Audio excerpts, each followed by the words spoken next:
धनबाद तोपचांची थाना क्षेत्र के भवानी चौक पर सोमवार की रात बाइक सवार दो अज्ञात हमलावरों ने फल विक्रेता रमेश भगत को गोली मार दी। गोली उनके गाल पर लगकर गर्दन में फंस गई, जिससे उनकी हालत गंभीर बनी हुई है।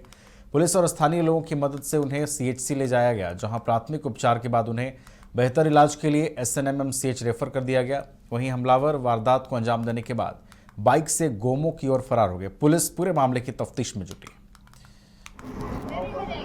लग गया है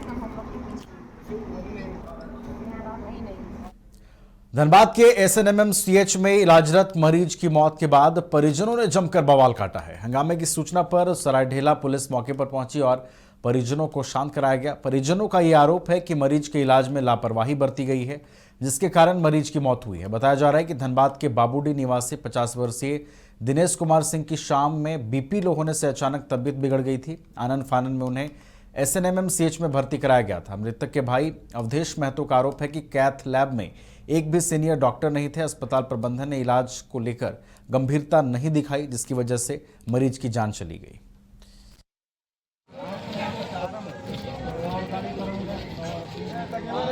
थोड़ा तबीयत खराब हुआ, शाम को उनको लेके आए यहाँ शाम को पीएमसीएच में और 5 बजे करीब में लाए और कोई डॉक्टर नहीं रहने के कारण मेरा भाई कोई इलाज नहीं किया और डेथ हो गया। क्या हुआ था आपके भाई को? कुछ नहीं, उनका देह में हल्का बीपी लो हो गया था और बीपी लो के चलते यहाँ पे लेके आ गया।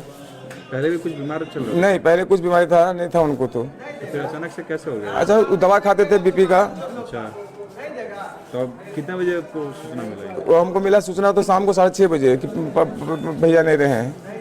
डॉक्टर नहीं थे? नहीं थे यहाँ, डॉक्टर एक भी नहीं थे। कोई देखने वाला था? कोई देखने वाला नहीं, लापरवाही अभी तक कोई नहीं है। लापरवाही किसका? कोई डॉक्टर की लापरवाही है, यहाँ का मैनेजमेंट की लापरवाही है। और अधिक जानकारी के साथ हमारे धनबाद संवाददाता अनिल जुड़े हुए हैं फोन लाइन पर, उनका रुख करते हैं। अनिल, देखिए एक बार फिर से एसएनएमएमसीएच में लापरवाही की बात कही जा रही है, जिससे मरीज की जान चली गई है। आखिर कब तक लापरवाही होती रहेगी अनिल, और कब तक मरीज मौत की भेंट चढ़ते रहेंगे, जिस तरीके का आरोप परिजनों ने लगाया है? जिस तरह से धनबाद एसएनएमएमसीएच में लगातार लापरवाही का मामला सामने आ रहा है, मरीज के इलाज में लापरवाही हो रही है, जिससे मरीज की मौत हो जा रही है, इसे लेकर लगातार हंगामा भी हो रहा है। बता दें कि पिछले 2-3 दिन में लगभग 2 मरीज की मौत हो चुकी है। एक परसों एक मरीज की मौत हुई, कल भी एक मरीज की मौत हो गई। कल तो मौत के बाद परिजनों ने जमकर हंगामा किया वहां पर और डॉक्टरों पर जो है इलाज में लापरवाही का आरोप लगाया है। बता दें कि इसे लेकर के धनबाद एसएनएमएमसीएच में लेकर के डॉक्टरों की कमी को लेकर के, मेडिकल स्टाफ की कमी को लेकर के और इलाज में लापरवाही को लेकर के विधानसभा सत्र में एक मामला भी उठाया। कई विधायकों ने, कि धनबाद से विधायक जुड़े हुए हैं, उन्होंने विधानसभा सत्र में मामला भी उठाया था कि कई लापरवाही यहाँ देखने को मिलती है, इलाज जो है वो सही ढंग से नहीं हो पाता है और इसका सबूत भी लगातार देखने को मिल रहा है। जिस तरह से घटनाएं हो रही है इलाज में लापरवाही को लेकर, जिस तरह से परिजनों ने लगातार आरोप लगा रहे हैं कि उसको लेकर के मरीज की मौत हो जा रही है। उसी तरह से कल एक मरीज लगभग 50 वर्षीय मरीज एक इलाज के लिए आए थे और इलाज में लापरवाही को लेकर के जिस तरह से मरीज उनके परिजनों का आरोप था कि लापरवाही हुई है और उसकी मौत हुई है। चलिए, तो लापरवाही की बात सामने आई है और लापरवाही का आरोप लगाते हुए परिजनों ने जमकर एसएनएमएमसीएच में बवाल काटा है। हालांकि पुलिस ने मौके पर पहुंचकर मामले को शांत कराया है। बहुत बहुत धन्यवाद अनिल आपका हमारे साथ जुड़ने के लिए, तमाम जानकारियां पहुंचाने के लिए। चलिए खबरों में बढ़ेंगे आगे। अगली खबर सारठ से सामने आ रही है। आपको बता दें कि सारठ थाना क्षेत्र के लोधरा गांव निवासी 49 वर्षीय मजदूर मोहन राणा जम्मू कश्मीर से लापता हो गए हैं, जिसके बाद उनके परिजनों का रो रो कर बुरा हाल है। परिजनों ने गांव के ही संजय बेसरा पर हत्या का आरोप लगाते हुए सारठ थाने में आवेदन देकर न्याय की गुहार लगाई है।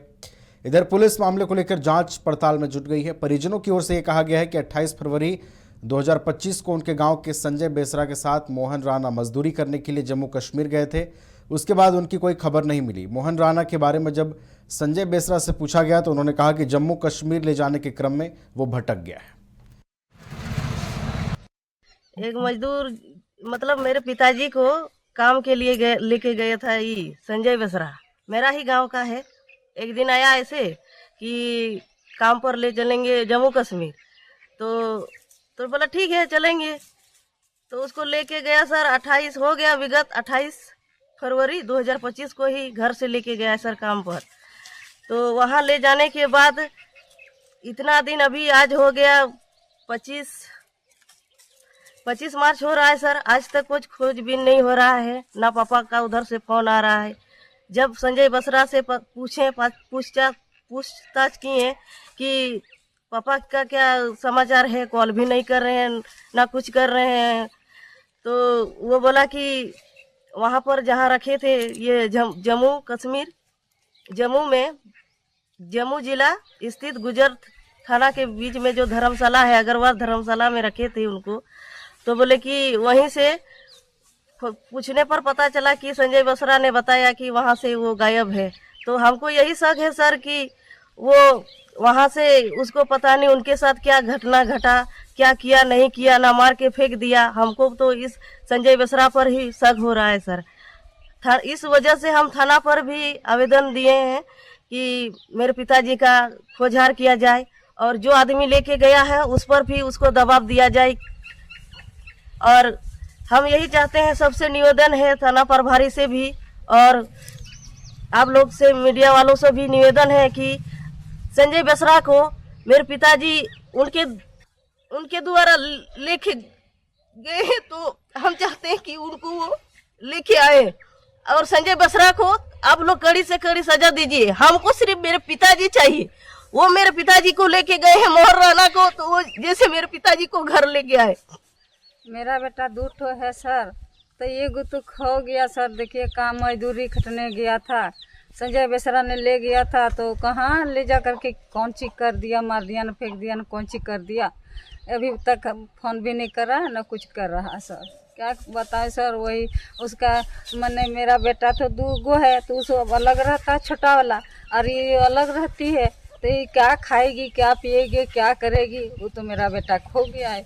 अभी तो हम लोग परेशान हैं, समझे कहाँ ढूंढे सर, एकदम हम लोग हालत खराब हो गया सर, क्या कहें। धनबाद एसीबी की टीम ने बड़ी कार्रवाई करते हुए बोकारो जिला अंतर्गत गोमिया अंचल कार्यालय में पदस्थापित राजस्व कर्मचारी को 20,000 रुपए रिश्वत लेते हुए रंगे हाथों दबोचा है। घुसखोर कर्मचारी को गिरफ्तार करने के बाद देर रात को एसीबी की टीम धनबाद पहुंची, जहां उससे पूछताछ की जा रही है। कर्मचारी ऑनलाइन पंजी 2 में परिवादी के पिता के नाम सुधार करने के एवज में रिश्वत ले रहा था। राजस्व कर्मचारी ललन कुमार ने 1 लाख रुपए घूस मांगी थी। बता दें कि परिवादी ने 23 मार्च को एसीबी में शिकायत दर्ज कराई थी। शिकायत के सत्यापन के बाद एसीबी की टीम ने गोमिया अंचल कार्यालय में जाल बिछाकर राजस्व कर्मचारी को रंगे हाथों दबोचा। मनरेगा मजदूर चांद मुनि मुंडारी को मजदूरी का 73,000 भुगतान नहीं करने के मामले में सरायकेला सिविल जज आशीष अग्रवाल की अदालत ने सरायकेला बीडीओ कार्यालय को सील कर उनके चलन संपत्तियों को जब्त कर नीलाम करने का आदेश जारी किया है। उक्त आदेश के आलोक में मंगलवार को न्याय नाजीर गोविंद कुमार के साथ पहुंचे न्यायालय कर्मियों ने बीडीओ कार्यालय को सील करते हुए वहां मौजूद सभी चल संपत्तियों को जब्त कर लिया है।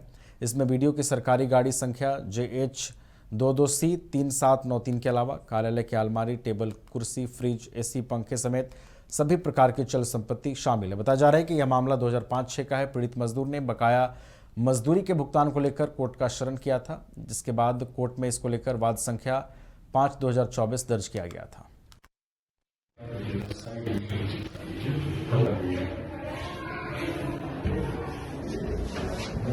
टेबल पे चिपका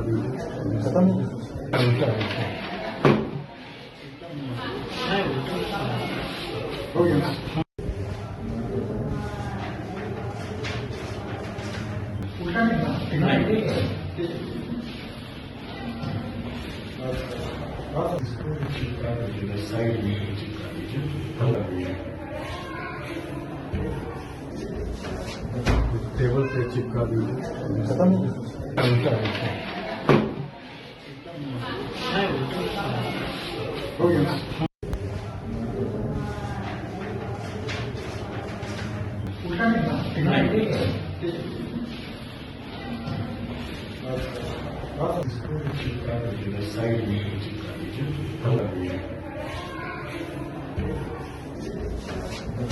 टेबल पे चिपका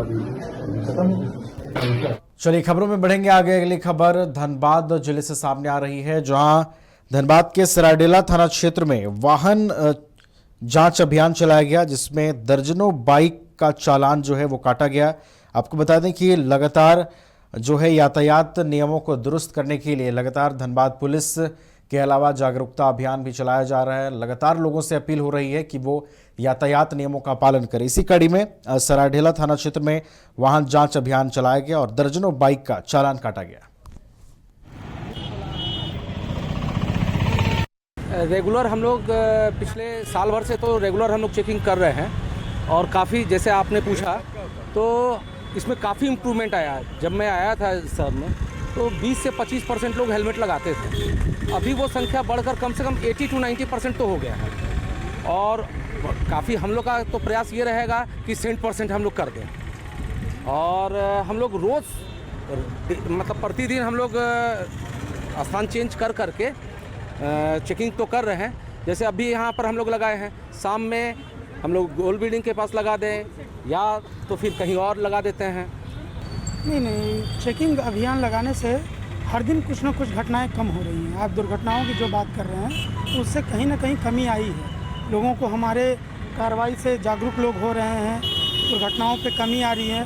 पहले तो जैसे शहर में हेलमेट लगाना लोग कम करते थे, लेकिन अभी जो हम लोग हर दिन जगह बदल बदल के पूरे शहर में चेकिंग अभियान चलाते हैं वरीय पदाधिकारी के आदेशानुसार, तो उससे कहीं ना कहीं दुर्घटनाओं में कमी हुई है और ट्रैफिक को रेगुलेट करने में हम लोगों को मदद मिली। बोकारो में निजी स्कूलों की मनमानी के खिलाफ बोकारो उपायुक्त कार्यालय में चास एसडीएम के नेतृत्व में बैठक का आयोजन किया गया। बैठक में जिले के अभिभावक संघ के प्रतिनिधि और विभिन्न निजी स्कूलों के प्रतिनिधि शामिल हुए। आपको बता दें, स्कूल प्रबंधन से कहा गया कि फीस बढ़ोतरी का प्रस्ताव राज्य सरकार के निर्देशानुसार 9 सदस्यीय कमेटी के सामने रखें। कमेटी द्वारा सहमति मिलने के बाद ही फीस बढ़ोतरी होगी। साथ ही सभी विद्यालयों को अपने पुस्तकों एवं उसके प्रकाशनों की सूची स्कूल के वेबसाइट पर अपलोड करने को कहा गया है। इतना ही नहीं, स्कूल प्रबंधन को किसी एक दुकान से कॉपी किताब लेने का बाध्य नहीं करने को कहा गया है। स्कूल की पुस्तकों को शहर के कम से कम 10 से 15 दुकानों में उपलब्ध कराने को कहा गया है। इसके साथ ही कई निर्देश भी दिए गए हैं। सीबीएसई चलता है कि मूल रूप से हम लोग जो री एडमिशन फीस है, ड्रेसों को बदलने का जो विषय है, और हर बार जो पाठ्यक्रम बदलने के नाम पे लोग बुक बदल देते हैं किताबों को, और इसके जो बहुत ज़्यादा मूल्य है, इन पर चर्चा की है हम लोगों ने। साथ ही हम लोगों का ये भी मामला था कि जो बड़े स्कूल हैं, जिनके दूसरे शहरों में स्कूल हैं, उनकी तुलनात्मक फीस हमसे ज़्यादा या हमसे कम ना हो, कम से कम बराबर हो। हम लोगों ने इन सारे विषयों को आज अभिभावक संघ की तरफ से रखा है जिला प्रशासन और जिले के स्कूल के प्रिंसिपल थे उनके समक्ष। तो हम लोग आसान है कि जिला प्रशासन के हस्तक्षेप के बाद इन सारी समस्याओं पर कुछ अंकुश लगेगा। भी हमारे प्राइवेट स्कूल है बोकारो के, वहाँ से हमारे रिप्रेजेंटेटिव आए थे। हम लोगों ने एक वार्ता करने का प्रयास किया था कि जो अभिभावक की मुश्किलें हैं, समस्याएं हैं, वो हमें बताएं यहाँ पे, और हमारे माध्यम से हम लोग स्कूल से डिस्कस करें। तो एक अच्छा हेल्दी डिस्कशन हुआ है कि क्या उनकी प्रॉब्लम है स्कूल की तरफ। झारखंड में मौसम ने एक बार फिर से करवट बदल ली है। पिछले 2-3 दिनों से हो रही बेमौसम बारिश से लोगों को राहत मिली है, लेकिन बदलते मौसम के साथ अब तापमान में बढ़ोतरी हो रही है। आपको बता दें, मौसम विभाग के अनुसार आने वाले दिनों में मौसम शुष्क ही रहने वाली है। आपको बताते चले, धीरे धीरे तापमान में बढ़ोतरी होगी। आने वाले 3-4 दिनों में 4 से 6 डिग्री तापमान बढ़ने वाला है, जिससे गर्मी का दौर देखने को मिलेगा। आपने देखा भी होगा कि हमने पूर्वानुमान काफ़ी पहले दे दिया था और नुकसान तो हुआ है। अब उससे सरकार देख रही है कैसे उससे निपटेंगे। बाकी अभी आने वाले दिनों में मौसम शुष्क ड्राई ही रहने वाला है और धीरे धीरे आप देखेंगे कि फिर से जो टेम्परेचर है वो बढ़ने वाला है और अभी आने वाले 3-4 दिनों में 4 से 6 डिग्री तक भी टेम्परेचर बढ़ेगा। तो हम लोग फिर से गर्मी का दौर देखने वाले हैं। आपने देखा भी होगा कि हमने पूर्वानुमान काफ़ी पहले दे दिया था और नुकसान तो हुआ है। अब उससे सरकार देख रही है कैसे उससे निपटेंगे। बाकी अभी आने वाले दिनों में मौसम शुष्क ड्राई ही रहने वाला है और धीरे धीरे आप देखेंगे कि फिर से जो टेम्परेचर है वो बढ़ने वाला है और अभी आने वाले 3-4 दिनों में 4 से 6 डिग्री तक भी टेम्परेचर बढ़ेगा। तो हम लोग फिर से गर्मी का दौर देखने वाले हैं। आपने देखा भी होगा कि हमने पूर्वानुमान काफ़ी पहले दे दिया था और नुकसान तो हुआ है। अब उससे सरकार देख रही है कैसे उससे निपटेंगे। बाकी अभी आने वाले दिनों में मौसम शुष्क ड्राई ही रहने वाला है और धीरे धीरे आप देखेंगे कि फिर से जो टेम्परेचर है वो बढ़ने वाला। धनबाद सिटी एसपी अजीत कुमार ने सिंदरी अनुमंडल के बोरागढ़, ओपी, धनुआडी, ओपी और तीसरा थाना का निरीक्षण किया। इस दौरान उन्होंने अधिकारियों से लंबित मामलों की जानकारी ली, जिसके बाद सिटी एसपी अजीत कुमार ने मीडिया को बताया कि रामनवमी ईद सरहुल पर्व से पहले सभी थाना प्रभारी अपनी लंबित कांडों का जल्द से जल्द निष्पादन करें।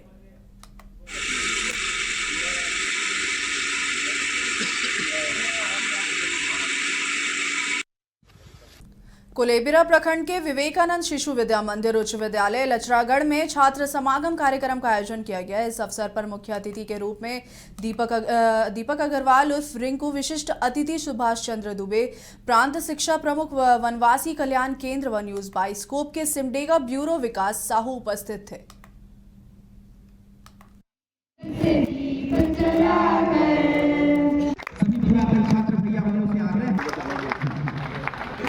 भाकपा माले द्वारा चिरकुंडा के डुमरकुंडा स्थित एक निजी मैरिज हॉल में सांगठनिक वार्षिक प्रतिनिधि सम्मेलन का आयोजन किया गया। आपको बता दें, सम्मेलन की शुरुआत शहीद बेदी पर माल्यार्पण कर एवं पुष्प अर्पित कर किया गया। इस दौरान सम्मेलन में भाकपा माले के कई वरीय नेता उपस्थित रहे थे।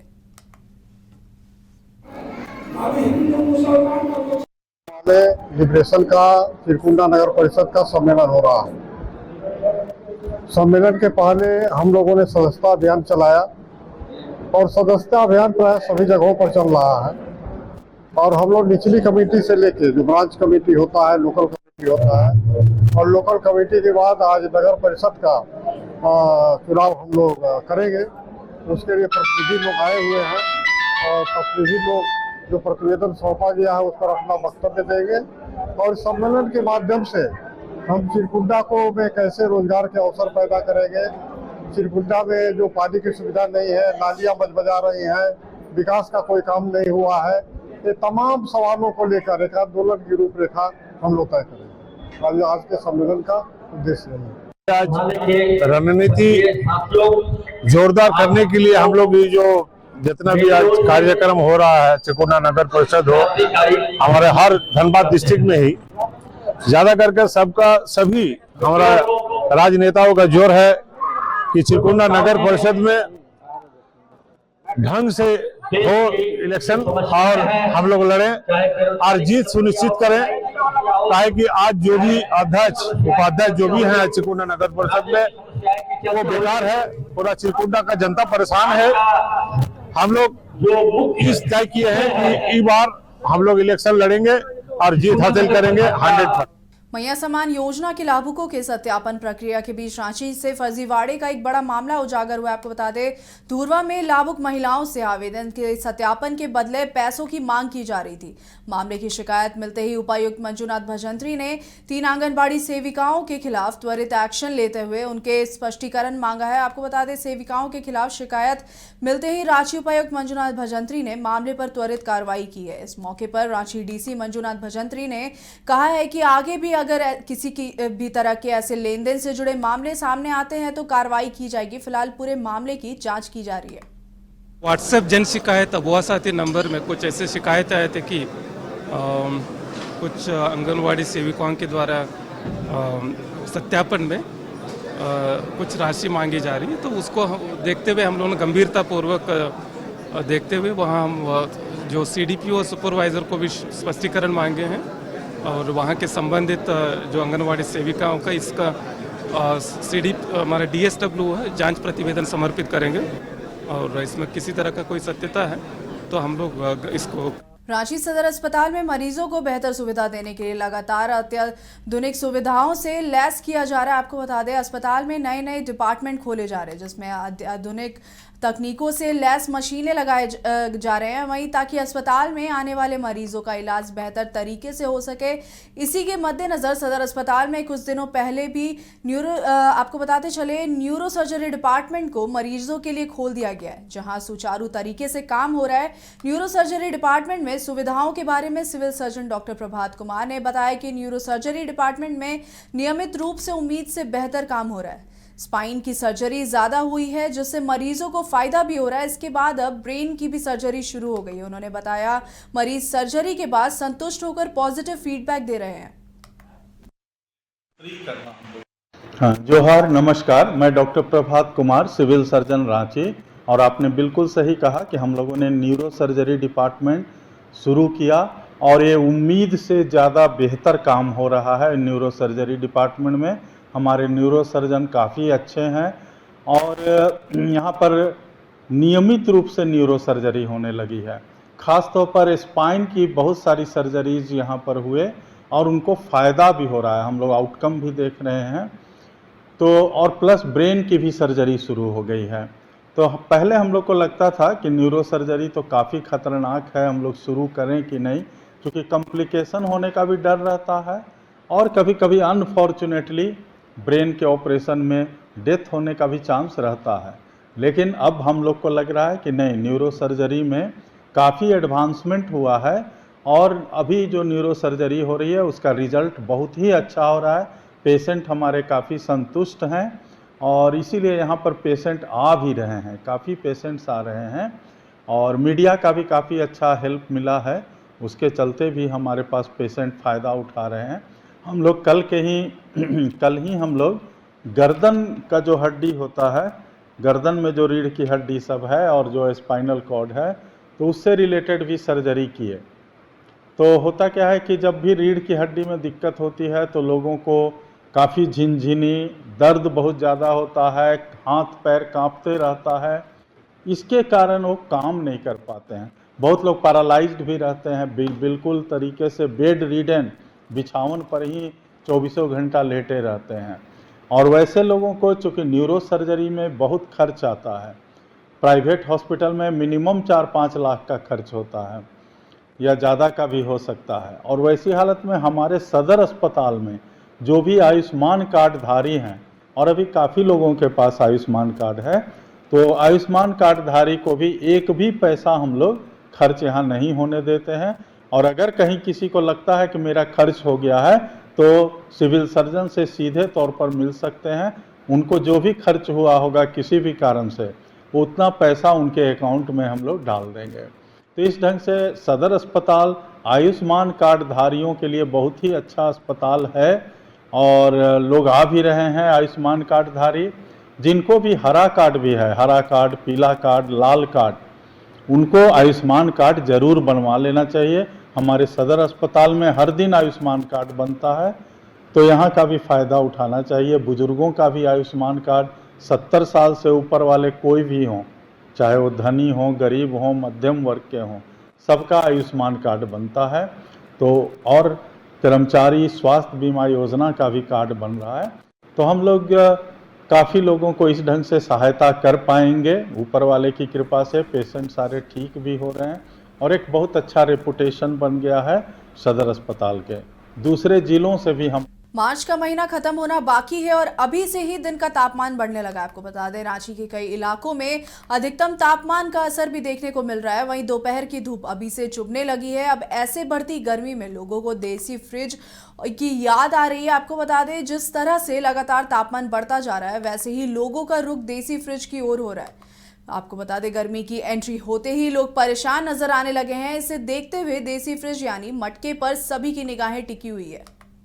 गर्मियों में फ्रिज जैसा ठंडा पानी देने वाले इन मटकों की कीमत काफ़ी ज़्यादा बढ़ जाती है और देखिए गर्मी आते ही इनकी डिमांड जो है वो भी काफ़ी ज़्यादा बढ़ जाती है। आपको बता दें कि ये मटके जो है एक से बढ़कर एक मटके देखने को मिलते हैं और हम आज पहुँचे आपको आज गर्मियों के इस चिड़चिड़ाते गर्मी में किस तरीके के मटके इस बार नए रूप में देखने को मिल रहे हैं, हम वो आपको दिखाएंगे। साफ तौर में तस्वीरों में आप देख सकते हैं कि एक और जहाँ पहले जो घड़ा आता था वो घड़े में नल नहीं होती थी, लेकिन देखिए इस बार जो घड़ा आया है उसमें नल भी लगी हुई है जिससे आप आसानी से पानी निकाल सकते हैं। वहीं साथ ही साथ मिट्टी का जो जग है वो भी हमें देखने को मिल रहा है। इसके साथ जो ढक्कन है वो भी हमें देखने को मिल रहा है। छोटी छोटी जो बोतलें हैं वो बोतलें भी हमें इस तस्वीर के माध्यम से हम देख सकते हैं कि किस तरीके से मिट्टी का जो बोतल है वो बनाया गया है और इस बोतल में देखिए ढक्कन भी यूज हुआ है, तो आप इसे आसानी से कहीं आने जाने के लिए भी लेके जा सकते हैं, वेयर कर सकते हैं।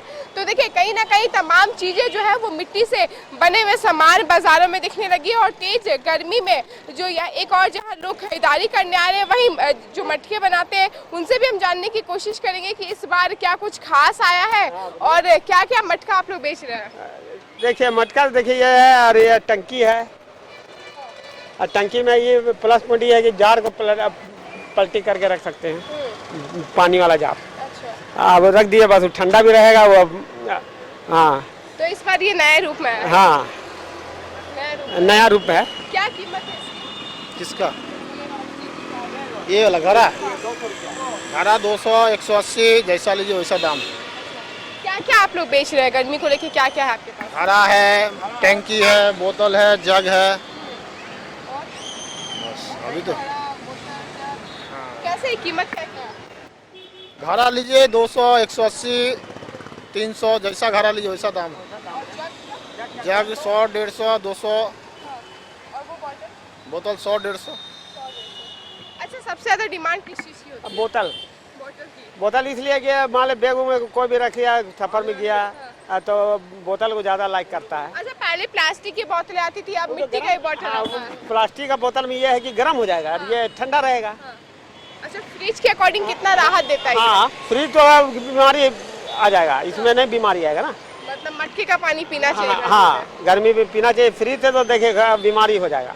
तो कस्टमर आ रहे हैं खरीदारी? हाँ, आता ही है।